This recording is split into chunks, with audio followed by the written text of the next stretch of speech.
गत्ता उद्योग संघ ने पेपर के लगातार रेट बढ़ने और चाइना को हो रही पेपर की सप्लाई के विरोध में बद्दी में नारेबाजी की और 3 दिन तक अपना उद्योग बंद करने की बात कही। प्रदर्शनकारियों का कहना है कि केंद्र और प्रदेश सरकार लघु उद्योगों को बंद करने की कगार पर है। स्थानीय उद्योग संचालकों को पेपर नहीं मिल रहा है, लेकिन चाइना जैसे देश को इसे निर्यात किया जा रहा है।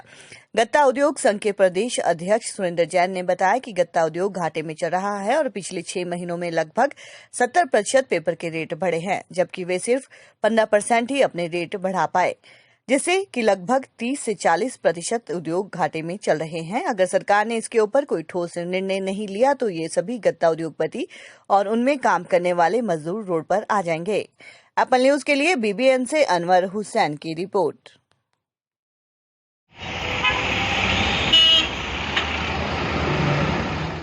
जो है मेज जो यहाँ पे आज हड़ताल रखी गई है, कितने उद्योग इसमें शामिल हैं और किस तरह की ये हड़ताल आगे तक रहेगी? इसमें पूरे हिमाचल के 350 करीब जो गत्ता उद्योग है वो इस हड़ताल में शामिल है और हमारी सभी से अपने एंड कस्टमर से यही डिमांड है कि इस उद्योग को बचाया जाए, क्योंकि 2 फेज़ में इन्होंने रेट बढ़ाए हैं। पहले 35% बढ़े थे और अब जो है टोटल जो इंक्रीजिंग हो चुकी है वो 70% की हो चुकी है। और हमारी सरकार से यही रिक्वेस्ट है, हम यही चाहते हैं कि जो जैसे जैन साहब ने बताया कि एक्सपोर्ट बैन किया जाए, पहले स्थानीय इंडस्ट्री को बचाया जाए, उसके बाद ही एक्सपोर्ट किया जाए। सर, आपके द्वारा जो आज 3 दिवसीय हड़ताल रखी गई है, उसकी शुरुआत की गई है, सर क्या कहेंगे उसके बारे में? ये हमने पिछले सोमवार को मंगलवार को एक मीटिंग की थी, जिसमें हिमाचल, पंजाब, हरियाणा के सारे प्रतिनिधि हमारे इंडस्ट्री के आए थे। सभी लोगों ने मिलकर तय किया था कि सोमवार से बुधवार तक हम लोग अपना काम बंद रखेंगे और कोई डिस्पैच भी नहीं करेंगे और ना ही कोई पेपर की गाड़ी अनलोड करेंगे। तो उसी के तहत सभी उद्यमी, हमारे सभी इंडस्ट्री वाले, गत्ता उद्योग आज यहाँ पर इकट्ठा हुए और सभी लोगों ने तय किया कि हम अपने कस्टमर से बिना प्राइस बढ़ाए कोई उत्पादन जारी नहीं रखेंगे।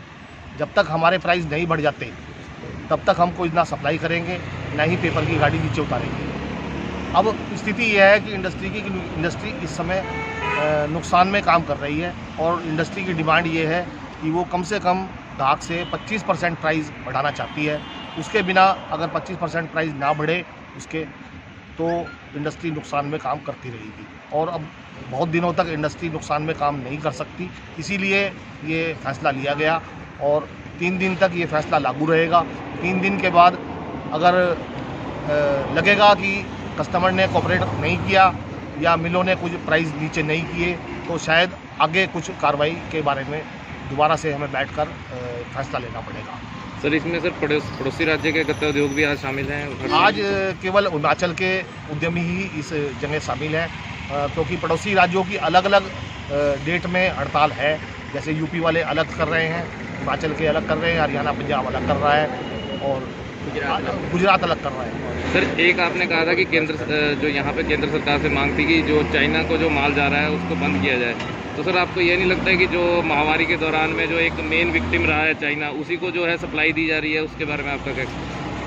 ये सरकार की सोच बहुत गलत है कि उन्होंने अपनी स्थानीय डोमेस्टिक इंडस्ट्रियों को आज सड़क पे ला दिया है, नुकसान में ला दिया है।